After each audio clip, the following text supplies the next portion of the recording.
पाकिस्तान के राजनीतिक गलियारों में इन दिनों एक ऐसा भूचाल आया हुआ है जिसने देश के शक्तिशाली सैन्य तंत्र और हुक्मरानों की नींदें उड़ाकर रखती है।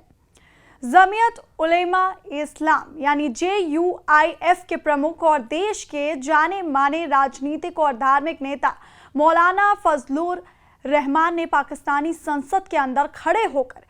पाकिस्तान के सेना प्रमुख फील्ड मार्शल आसिम मुनीर को जिस बेबाकी और तीखे अंदाज में आईना दिखाया है, उसने हर तरफ सनसनी फैला दी है। फजलुर रहमान ने संसद के मंच से सीधे तौर पर सेना प्रमुख के अहंकार और उनकी नीतियों पर बड़ा हमला बोलते हुए ये कहा कि केवल बड़े बड़े दावे करने से देश नहीं चलते, क्योंकि इतिहास गवाह है कि जब जब हुक्मरानों ने हकीकत से मुंह मोड़ा है तब तब देश को शर्मनाक बर्बादी का सामना करना पड़ा है।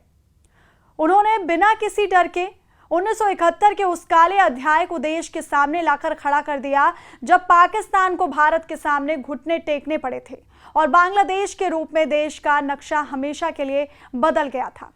संसद के अंदर अपने इस आक्रामक संबोधन में फजलुर रहमान ने साल 1971 के उन ऐतिहासिक पलों को याद किया जब पाकिस्तान की सेना भारत के आगे आत्मसमर्पण करने की कगार पर थी। मौलाना ने तंज कसते हुए याद दिलाया कि ठीक उस ऐतिहासिक घटना से एक दिन पहले तत्कालीन राष्ट्रपति और सेना प्रमुख जनरल याह्या खान ने राष्ट्र के नाम पर अपने संबोधन में बड़े बड़े दावे किए और सीना ठोक कर कहा था कि पाकिस्तानी सेना देश की हर गली, हर खेत और हर पहाड़ पर अंतिम सांस तक जंग लड़ेगी। लेकिन विडंबना देखिए कि उन खोखले और दम भरने वाले दावों के ठीक अगले ही दिन पाकिस्तानी सेना को ढाका में दुनिया के सामने घुटने टेकने पड़े और ऐतिहासिक सरेंडर करना पड़ा।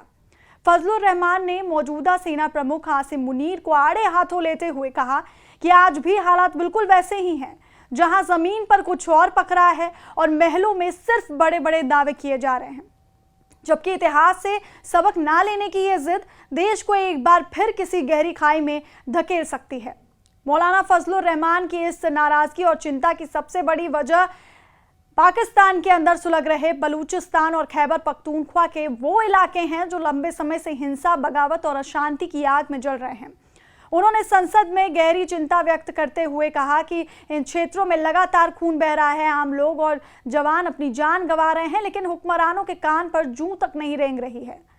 इसके साथ ही उन्होंने पाकिस्तान के कब्जे वाले कश्मीर यानी POK के रावलकोट में लंबे समय से चल रहे सुलगते विरोध प्रदर्शन और जनता के गुस्से का भी जिक्र किया। उन्होंने चेतावनी भरे लहजे में कहा कि जनता सड़कों पर उतरकर अपने अधिकारों की मांग कर रही है, लेकिन सरकार और सेना इन गंभीर मुद्दों पर जनता से सार्थक संवाद करने के बजाय दमन का रास्ता चुन रही है।